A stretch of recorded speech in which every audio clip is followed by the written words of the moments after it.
అందరికీ నమస్కారం అండి.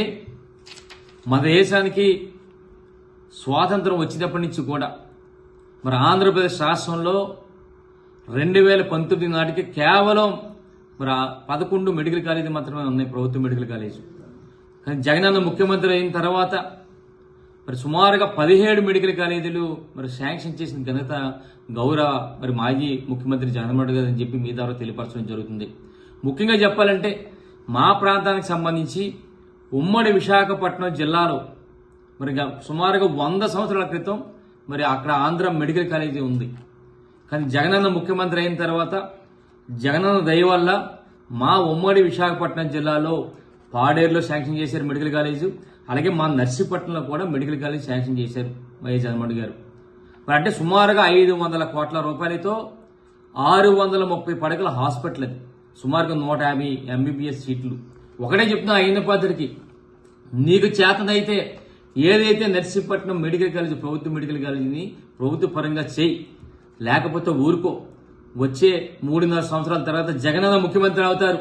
ముఖ్యమంత్రి అయిన తర్వాత మళ్ళీ ఇది ప్రభుత్వ మెడికల్ కాలేజీ చేసి మన ప్రాంతంలో వేలాది మందికి ఉచితంగా వైద్య సేవలు అందిస్తామని చెప్పి మీ ద్వారా అయ్యన్న పాత్రగా చెప్పడం జరుగుతుంది. అంతేగాని అయ్యన్న పాత్రుడు ప్రైవేటు పరం చేసి ఈ మెడికల్ కాలేజీ మీద వ్యాపారం చేయాలనుకోవడం చాలా దురదృష్టం అని చెప్పి సందర్భంగా తెలియపరచడం జరుగుతుంది. కేబినెట్ లో ఆంధ్రప్రదేశ్ రాష్ట్ర కేబినెట్ లో కొన్ని నిర్ణయాలు తీసుకున్నారు. ఒక్కసారి అవి చూస్తే స్వయాన మంత్రి గారు, రాష్ట్ర మంత్రి గారు ఏమన్నారో ఒకసారి విందాం. 2019-24 మధ్య కేంద్ర ప్రభుత్వం ద్వారా అప్పటి ప్రభుత్వంలో 17 medical colleges with hospitals sanction అయిన విషయం అందరికి తెలిసిందే. మరి ఆనాటి ప్రభుత్వంలో కేవలం 7 మాత్రమే పూర్తి చేసి కొన్ని చిన్న ఇబ్బందులు ఉన్నా కూడా పూర్తి చేయడం జరిగింది. ఇప్పుడు మిగిలిన 10 కాలేజెస్ ని పీపీపీ మోడ్ లో పూర్తి చేయడానికి 2 phases లో బిడ్స్ పిలవడానికి తయారు చేసిన డ్రాఫ్ట్ ఆర్ఎఫ్పి మరియు కన్సెషన్ అగ్రిమెంట్లకు కేబినెట్ ఆమోదం తెలపడం జరిగిందని చెప్పేసి నేను మనం చేస్తాను. అంటే స్వయంగా ఒక రాష్ట్ర మంత్రి గారు నిన్న జరిగిన కేబినెట్ నిర్ణయాల్లో భాగంగా గతంలో జగనన్న ప్రభుత్వంలో 17 మెడికల్ కాలేజీ శాంక్షన్ అయినాయి, అందులో 7 కాలేజీలు పూర్తయినాయి. మిగతా 10 కాలేజీలు కూడా మరి గతంలో శాంక్షన్ అయిన 10 కాలేజీలు కూడా మేము పీపీపీ పద్ధతిలో చేస్తామని చెప్పి స్వయంగా ఒక రాష్ట్ర మంత్రి గారు కేబినెట్ లో జరిగిన దాన్ని మరి జగనన్న ప్రభుత్వంలో శాంక్షన్ అయినాయి, మనం పీపీపీ చేస్తామని చెప్పి స్వయంగా చెప్పడం జరిగింది. దాంతోపాటు ఈరోజు పేపర్లో కూడా కొన్ని వార్తలు రావడం జరిగింది. చూస్తే ఒకసారి ఆంధ్రజ్యోతిలో రాశారు, రాష్ట్రంలో 10 కొత్త వైద్య కళాశాలలు అన్నారు. ఇది కొత్తవి కాదు, వైద్యశాల కళాశాలలు ఆల్రెడీ శాంక్షన్ అయిన కళాశాలని కొత్త కళాశాల అని చెప్పి పీపీపీ దానిలో చేస్తారు తప్ప ఇది కొత్త కళాశాల కాదు. అలాగే ఈనాడు కూడా చూస్తే అందరికీ ఆరోగ్య బీమా అని చెప్పి అందులో కూడా రాయడం జరిగింది. మరి ప్రభుత్వ ప్రైవేట్ భాగస్వామ్యంతో రాష్ట్రంలో 10 కొత్త వైద్య కళాశాలలు నిర్మాణం చేస్తున్నాం. అందులో అమలాపురం, నర్సీపట్నం, బాపట్ల, పార్వతీపురం కూడా చేస్తున్నట్టుగా స్వయంగా ముఖ్యమంత్రి గారే మరి చెప్తే అయ్యన్న పాత్రుడు అంటాడు అసలు శాంక్షన్ లేదంటాడు. అసలు ఏం మాట్లాడుతాడో అర్థం కాదు.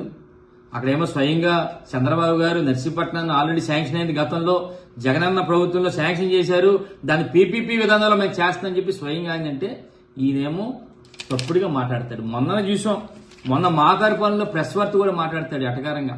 ఏమంటాడంటే ఎందుకు ఇక్కడ శాంక్షన్ లేకుండా బిల్డింగ్లు కట్టిస్తారు, ఆ బిల్డింగ్లు ఎదురే కట్టడం, అది ఆ బిల్డింగ్లు ఎందుకు ఉపయోగపడుతుంది, ఆ బిల్డింగ్ లో పత్రికా విలేకరులు మాట్లాడుతూ మీరు నేను మందు తాగడానికి ఉపయోగపడుతుంది తప్ప ఆ బిల్డింగ్లు ఉపయోగపడని చెప్పి ఎటకారంగా చాలా హీనంగా నిన్నగాక మొన్న మాకారిపాలెంలో మాట్లాడడం జరిగింది. అదే కాకుండా మళ్ళీ విలేకరులు అంటాడు, ఒరే మీరు ఎందుకు అడగలేదు విలేకరులు, గాడిద కొడక పర్మిషన్ లేకుండా ఎందుకు కట్టారని చెప్పి అడగలేదా అని చెప్పి విలేకరులు అంటాడు. గాడిద కొడక అని అడుగుతున్నారు కదా. ఇప్పుడు స్వయాన చంద్రబాబు గారే నర్సీపట్నంలో శాంక్షన్ అయిందంటే గాడిద కొడుకు ఎవడని చెప్పి అడుగుతున్నది ఈ సందర్భంగా మరి అయ్యన్న పాత్రని. ఒకటే చెప్తున్నా, ఈరోజు అయ్యన్న పాత్రకి చివరిగా చెప్పేది ఏంటంటే, నీకు దమ్ముంటే ఏదైతే నర్సీపట్నం ప్రభుత్వ మెడికల్ కాలేజ్ మీరు శాంక్షన్ చేసుకో జగనన్న ప్రభుత్వంలో దాన్ని ప్రభుత్వ పరంగా చెయ్యి, నువ్వు ప్రభుత్వ మెడికల్ కాలేజ్ చెయ్యి. దమ్ము లేకపోతే కూర్చో. వచ్చేది జగనన్న ప్రభుత్వం. మరో 3.5 సంవత్సరాల తర్వాత జగనన్న ముఖ్యమంత్రి అయిన తర్వాత మా మెడికల్ కాలేజీని ప్రభుత్వ మెడికల్ కాలేజ్ చేసి మా ప్రాంత ప్రజలందరికీ కూడా ఉచితంగా వైద్య సేవలు అందిస్తామని చెప్పి మీ ద్వారా తెలియపరుస్తూ మరి దీన్ని ప్రైవేటు పరం చేసి నువ్వు వ్యాపారం చేయొద్దని చెప్పి మీ ద్వారా అయిన పద్ధతికి మరి హెచ్చరిస్తూ నమస్కారం తెలుపుకుంటున్నాను. జై జగన్. నమస్కారం.